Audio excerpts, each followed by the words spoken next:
what's up, everybody? Andy Blanks here from YM360. I'm the publisher at YM360. I always forget to say that.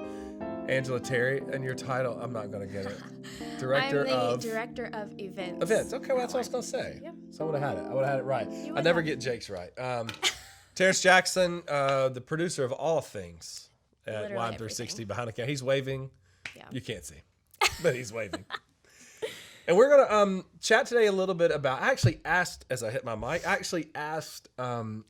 Angela if she would join us today because Angela does an incredible job for us leading out on all of our events, Generate Camp, any of the trade shows we go to, our Clear conferences. Angela does a really excellent job of really getting us set up and to crush at those events. But you're also deeply involved in ministry at your local church. Very much so, yeah. Your husband, Madison, is on staff, and y'all are...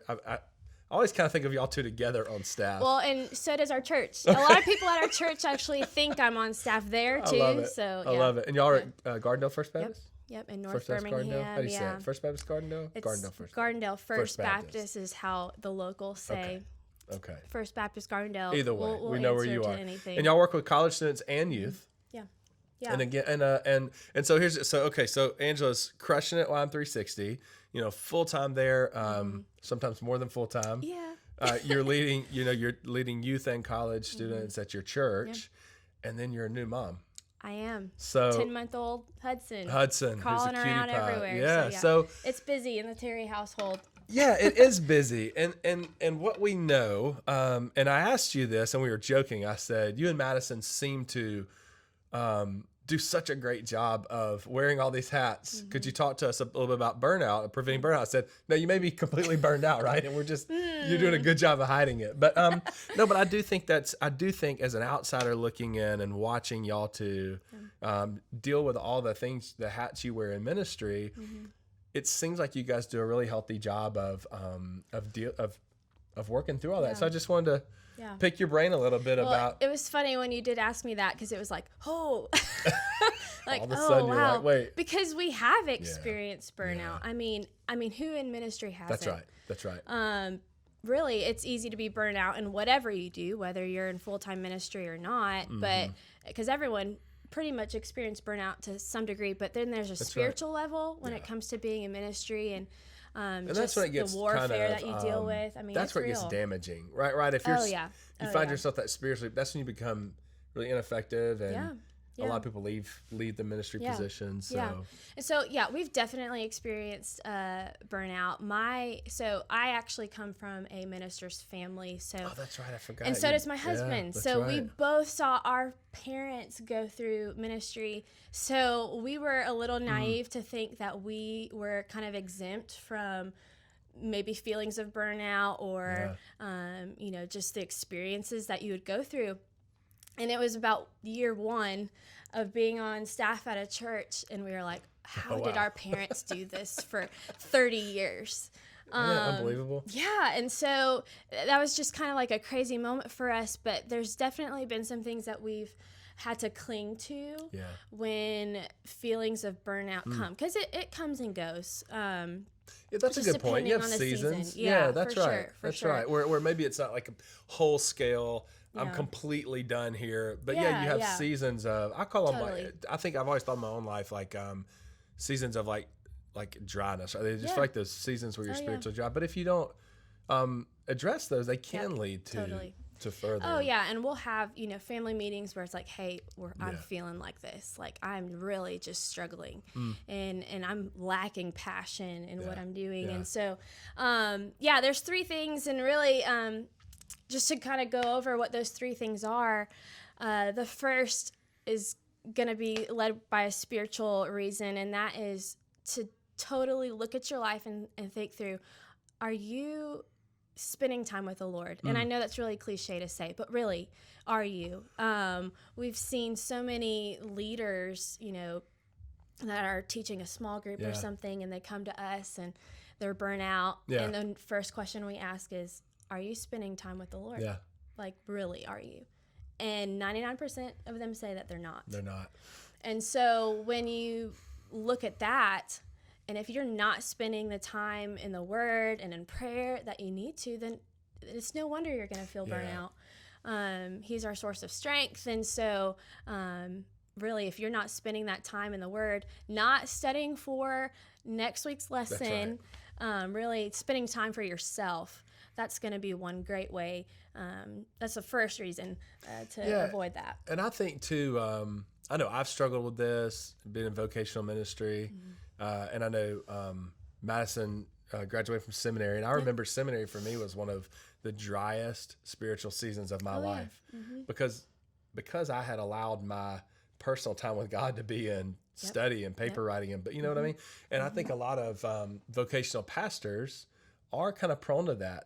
You said it great, that your sermon prep becomes your time with God or your small group lesson prep, and it's like that won't work over a long haul. Definitely not. I mean, you're totally gonna be burnt out real quick. Yeah, you can't if that's do what it. And there were times where I would feel myself, if I've got a coffee date with a girl coming up, and I'm like, man, I haven't spent time in the Word yet today, and I need to go and spend time with her, and she's going through this bad breakup or whatever, but then I'm already feeling dry walking into this. And so not only am I doing myself a disservice, but also the people that we are ministering. Well, that's a great point.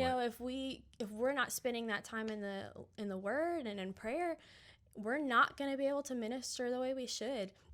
We're doing all of that work out of our own willpower, and that's not what we should be doing. So, like drawing on reserves, right? Yeah, like you're drawing on, and I think we've probably all done that. And again, it's just not sustainable over the long term. That's definitely a great point.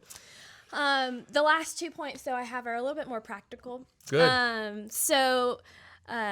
Another thing that we have are Sabbath months, which is kind of funny to think about. Oh, I'm curious about this. My husband focuses on the college ministry at our church. And there's 3 months in the calendar that really lend themselves to a slower time. And that's the month of December, the month of May, and the month of August. Those are all transition times. Now, August is a little different because we're gearing up for school. And so that can be a little crazy. But then there's times where it's slow because you have new students leaving, new students coming in. You're on maybe a 2-week break or 3-week break. And we really try and make good use of that time. Boy, that's so wise. If we're planning a trip, it's going to be during one of those 3 months. We really just, we look forward to those months. And so for me, at least, having something to look forward to goes a long way. And I think for youth pastors, I know the rhythms of college and youth may be a little different, but I think most youth pastors, whether you're bivocational or full-time, you could probably find, maybe not a month, but maybe, there's 2 or 3 weeks. Of That's the right. calendar for sure. And then just that on a takes weekly, discipline though, yeah, for sure. And then just on a weekly basis, Monday nights and Tuesday nights, those are our family nights. Like we sometimes will have some things that happen, but for the most part, we're home on Monday nights and Tuesday nights, and we have our normal schedule, and that's where we sit down, we eat dinner together at the table. That's nice. And that is some precious time for us, where we're able to just sit down and talk face to face. We don't have our phones out, and we're really just able to connect in that way, and that is life-giving. To have that time. What I'm hearing you say is a word that my wife, who is a background in counseling, has said many times, and that is boundaries, right? Oh, yes. Good boundaries. Definitely. I mean, that's what you're saying in Definitely. the Sabbath month, and even those, I think that's so wise to set up a couple nights a week. That obviously, you're right, things may come up, right? But those are protected nights. That's really wise. Those are your boundaries, like our time, our space. Now, let me ask you this. It's cell phone rings. Do you answer it? Well, we both have Apple Watches, so we can see who's calling. That's right. It really depends. Sometimes we know what students are really trying to get in touch with us and which ones are just calling to talk. Right. Yeah, so maybe on those. So if it's one of those, on those particular we know, nights, okay, we'll call them back after we're done eating that's or whatever. Good. But boundaries for sure. It's huge. That's really solid. It's huge. Last thing is and when you told me we were talking about this, and I was talking to my husband, just kind of get some points that he would think about, and it was a really sweet point that he made. We're a team. Yeah, that's solid. And so we really do view ourselves that way. Yes, I run and manage a lot of things at YM360.